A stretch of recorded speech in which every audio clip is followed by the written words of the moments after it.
హరి ఓం listeners, ఇవాళ నేను మీకు ఇంకో స్టోరీ చెప్దాం అనుకుంటున్నాను. సకాల్, విలాస్ అని ఇద్దరు ఫ్రెండ్స్ ఉంటారు రాంపూర్ అనే విలేజ్లో. ఇద్దరు చక్కగా స్కూల్కి వెళ్ళి చదువుకుంటూ ఉంటారు. సకాల్ వాళ్ళ నాన్నగారేమో ఊర్లో పొలం పని చేసుకుంటూ ఉంటారు. విలాస్ వాళ్ళ నాన్నగారేమో సడన్గా విలాస్ చిన్నగా ఉన్నప్పుడు వాళ్ళ నాన్నగారు చచ్చిపోతారనమాట. చచ్చిపోయిన కారణం వల్ల విలాస్ వాళ్ళ అమ్మ ఊర్లో ఉన్న చెరువులోనే చేపలు పట్టుకొని చేపలు అమ్ముకుంటూ ఉంటుంది.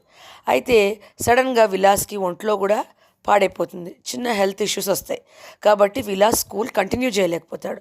వేరాస్ సకాల్ మాత్రం స్కూల్కి రెగ్యులర్గా వెళ్ళి అతను అనుకున్నట్టుగా అతను గోల్ రీచ్ అవుతాడు, ఇంజనీర్ అవుతాడు. వాళ్ళ నాన్నకి పొలానికి ఉపయోగపడి ఒక యాప్ని కూడా క్రియేట్ చేస్తాడు. అయితే ఇక్కడ సకాల్ యాప్ క్రియేట్ చేశాడు, ఇంజనీర్ కాబట్టి గ్రేట్ అని చెప్పడం లేదు. విలాస్ తన అమ్మదే వర్క్ చేస్తున్నాడు. ఈ విలాస్ ఏం చేస్తాడంటే తర్వాత మెల్లిగా వాళ్ళ అమ్మ ఏదైతే చేపలు పట్టే వ్యాపారం చేస్తుందో విలాస్ కూడా అదే వ్యాపారంలోకి దిగిపోతాడు. ఇక్కడ విలాస్ పని గ్రేట్, సకాల్ పని తక్కువ, లేకపోతే సకాల్ గ్రేట్ విలాస్ తక్కువ అని చెప్పడం లేదు. ఇద్దరు పీపుల్ యాజ్ రిసోర్సే. కానీ ఇక్కడ ఏంటి మెయిన్గా వచ్చింది, హెల్త్ ఇంకా ఎడ్యుకేషన్.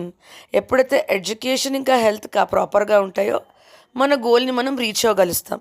కాబట్టి ఎప్పుడైనా పీపుల్ యాజ్ రిసోర్స్, జనాలకి ఏంటి ముఖ్యము, మంచి ఎడ్యుకేషన్, హెల్త్ రెండు ముఖ్యము. ఎప్పుడైతే హెల్త్ ఇంకా ఎడ్యుకేషన్ ప్రాపర్గా ఉంటాయో మన గోల్ని మనం రీచ్ అవ్వగలుస్తాం. అంతే తప్ప వీళ్ళు గొప్ప వాళ్ళు తక్కువ అని చెప్పట్లేదు. ఎప్పుడైనా పీపుల్ యాజ్ రిసోర్సే. Thank you for listening.